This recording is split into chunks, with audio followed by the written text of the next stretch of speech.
Dean, the Fed cut the Fed funds rate, but we haven't seen major increases to mortgage rates. We've actually seen them go up in instances. Why is that?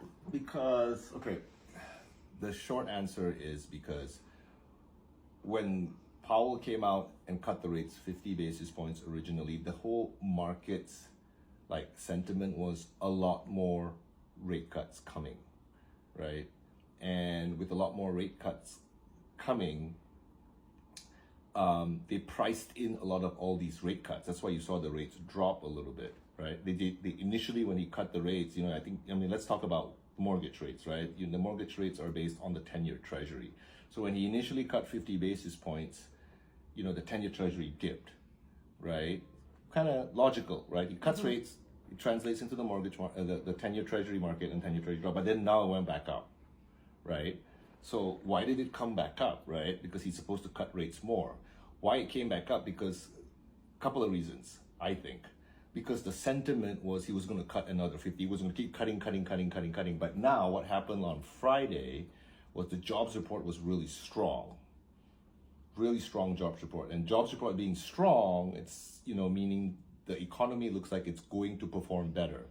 That picture shows hey, maybe we get this soft landing, maybe things are going to get really, really, really good on the economy-wise, growth and all that. And that's number one.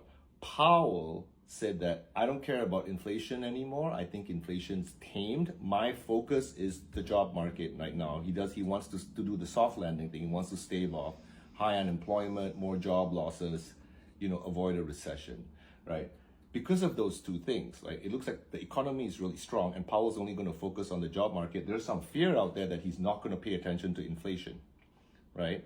And because he's not going to pay attention to inflation, if you look at the curve, the interest rate curve, right? Short-term rates down here, long-term rates higher, right? They're afraid that if he lets inflation run on the long end of the curve, 10-year treasury, 30-year bonds, longer-term stuff, inflation might go up because he doesn't care. He just wants to drop rates, right? He just dropping rates to focus on keeping the job market strong. Job market numbers came back strong, right? So the sentiment now has changed that long-term rates may go higher. So the bond prices the bond market is reacting that way. It's forward-looking. They think that there's a risk now that rates will go up higher in the future because the economy is really strong and Powell's not paying attention as much to inflation anymore. He's paying more attention to paying more attention to the job market.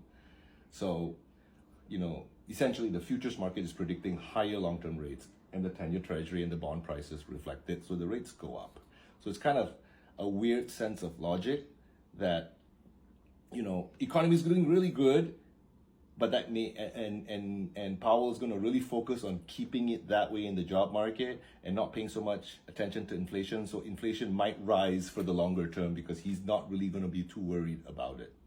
That's why the rates are moving up on the 10-year treasury. Got it.